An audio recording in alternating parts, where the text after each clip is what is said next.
주십시오. 네, 조정훈입니다. 박종문 사무처장님 반갑습니다. 헌법재판소는 국민들의 다양한 생각들, 다양한 주장들 그리고 이것들을 반영하는 위헌 소송을 하는 곳이기 때문에 저는 헌법재판관분들 그리고 헌법연구관분들, 헌법재판소 전체는 우리 사회의 다양성을 최대한 닮도록 노력해야 된다. 이 주장에 동의하십니까? 네. 예.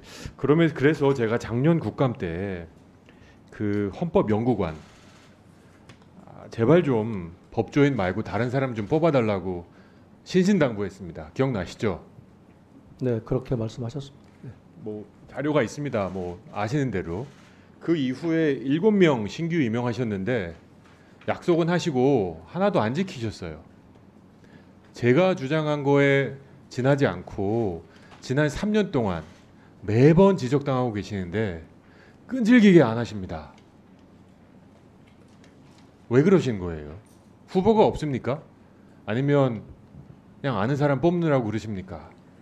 지금 그건 아니고요. 저희들이 이제 헌법재판소법에 비법조인 박사 이런 이제 여러 가지 그 루트를 통해서 헌법연구관이 임명될 수 있지 않습니까? 네. 그런데 이제 주로 이제 지원하는 층들 지원자가 없습니까? 지원자는 없지는 않습니다. 그런데 네. 굉장히 소수이고요. 근데 자격이 안 됩니까? 저희들이 사회적 이제- 다양성이라는 게 예, 처장님 중요한 원칙이라면 다른 기준을 조금 양보해서라도 뽑아야 되는 게 소위 우리나라에 있는 많은 다양성 정책들 뭐 대학 입시에도 농어촌 특례가 있듯이 그런 건데 헌법재판소는 이 다양성이 그냥 장식이라고 생각하시는 것 같아요. 정말 이렇게 헌법재판소가 한 학교, 한 집단만 계속 가면요. 결국은 국민의 신뢰를 잃습니다. 너무 동떨어진 얘기만 하는 집단이라는 생각하면요. 우리 국민들 무섭게 바뀌십니다. 제발 올해는 또 임명할 계획이 있으시죠? 뭐 임기가 있으니까. 네. 이 다양성을 예, 좀 제발 좀 이 통계를 좀 깨주시기를 간곡하게 하지만 굉장히 중요하게 요청드립니다. 네, 알겠습니다. 기존에 저희들이 지금 뭐 비법조인 박사 과정에 계신 분들이 2분 계십니다만은 지금 위원님 지적하신 대로 향후에 신규 임용을 할 경우에 그런 그 시기에 또 물론 지원이 중요하겠지만은 비법조인 중에서도 저희들이 적극적으로 검토를 하도록. 제가 현안 질 때마다 계속 분기마다 여쭤보도록 하겠습니다. 네, 알겠습니다. 자, 두 번째는요. 국선 대리인 문제입니다. 저 헌법 소원을 하려면 그 변호사가 반드시 필요하지 않습니까? 네, 근데 이제 변호사를 여러 이유로 선임할 수 없는 사람들에게 국선 대리인 제도가 있는 거 알고 계실 거고 저희가 네. 자료 요청해서 이 질의하리라고 아마 예상하셨을 텐데 지금 국선 대리인 그 지원하는데 기각하는 비율이 굉장히 많습니다. 지금 100명 국선 변호인 요청하면 거의 80%가 기각이 돼요. 굉장히 많은 거의 대부분 기각하시는 거예요. 10명 중에 8. 왜 기각하시나 봤더니 여러 가지 이유가 있는데 저도 헌재 입장을 충분히 반영해서 무력자들, 소위 경제적으로 어려운 분들 또 뭐 차상위 계층 이런 분들에 대해서는 굉장히 많이 배정을 하시더라고요. 근데 소위 헌법재판소법 70조 3항에 있는 다른 이유, 뭐 이유 없음, 뭐 권리 남용, 뭐 명백히 부적합하다, 뭐 이런 경우에 대해서는 거의 100%다 날려버리시더라고요. 자, 100번 양보해서 경제적 약자들에 대해서 우선으로 배정하고 있다, 동의할 수 있습니다.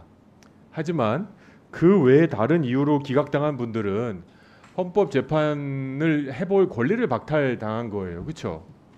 그렇다면 제가 여러 가지 그 기각된 이유문들을 다 읽어봤는데 이 사례는 이유 없음. 뭐 이런 것도 있어요. 좀 황당합니다. 너무 많아서 그렇다고 하지만 제 생각에는 그 자료를 보시면 경제적인 이유에 대해서는 아주 자세하게 300만 원 이하, 뭐 차상위 계층 이렇게 예규가 있는데요. 그 나머지 조항에 대해서는 어떤 얘기도 없고 그냥 법조항 70조 3항 하나만 덩그러니 있습니다. 하나 요청드리겠습니다. 어떤 경우가 이유 없음인지 어떤 경우가 뭐 남용이라고 생각하시는지 이런 예규를 좀 자세하게 만들면 우리 국민들이 기각을 당해도 아 이런 이유가 있구나라고 좀 설득이 되지 않을까요? 이 예규 하나 만드는 거 어렵지 않지 않을까요?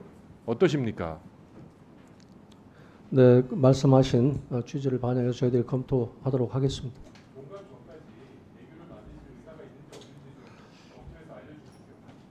뭐 그렇게 말씀하시니까 조금 부연 설명이 필요한데 위원장님 변전하시. 네, 말씀하십시오.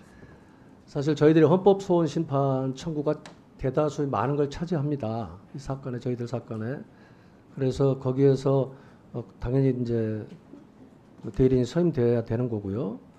근데 이제 헌법 소원 사건 중에 상당수가 지금 명백히 이유가 없거나 부적법하거나 또는 뭐 계속되는 거듭되는 신청해서 이제 권리 남용으로 볼 수 있는 이런 것들이 사실은 사전 심사 단계 한 달 단계에서 저희들이 판단이 됩니다. 그래서 이제 각하가 되는 경우가 이제 대부분 많이 있습니다만은 이제 그 단계에서 그때 이제 그런 분들이 또 국선대리인 선정 신청을 같이 하게 됩니다. 그러니까 본안이 그 사건이 전원 재판부로 넘어갈 수 없는 그런 사건들이 대부분 그런 경우는 대부분 기각을 하고요. 저희들이 이제 본안에 넘어간 사건들 보면 저희들이 좀 오해가 있을까봐 국민들이 90% 즉 신청하면 저희들이 90%를 국선대리로 선정해 주고 있습니다. 물론 위원님이 말씀하신 것도 또 다른 측면인데 예 알겠습니다. 한번 검토해 보겠습니다. 네,